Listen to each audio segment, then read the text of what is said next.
বুঝতে হবে তো, আসতে চাইলেই তো আসা যায় না।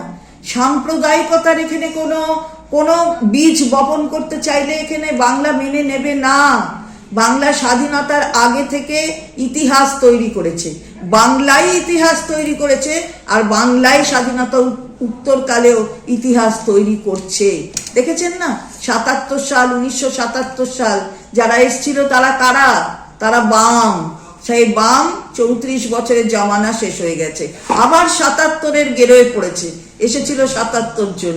এবার হামটিটা পড়ে শুনিয়ে দিলাম যে হামটি ডামটি কি, তা হামটি ডামটি কেন বলেছেন মাননীয় মুখ্যমন্ত্রী বাজেটকে, সেন্ট্রাল বাজেট, সেটা বললাম। তো শুনতে শুনতে কিসের কি হলো জানি না, সবাই মিলে বেরিয়ে গেলে।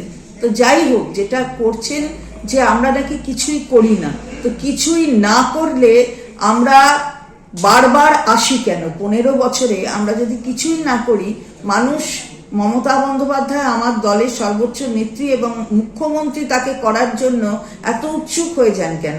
শুধুমাত্র তো ১১ই হয়নি, তারপরেও তো হয়েছেন, ১৬-এ হয়েছেন, ২১-এ হয়েছেন, আবার হবেন ২৬-এ। এই ঔৎসুক্য কেন? বাংলার মানুষের পাশে থাকেন। আমরা বলি না আমাদের সরকারটা তৃণমূল কংগ্রেসের সরকার, আমরা বলি এটা মা মাটি মানুষের সরকার। মায়ের স্নেহ আর মাটির গন্ধ আর মানুষের পাশে থাকার অঙ্গীকার, সেই অঙ্গীকারটাকে বাস্তবায়ন করেন বলে তাই মা মাটি মানুষের সরকার বারবার আসে, আবার আসবে। ওদেরটা নেবে যায়,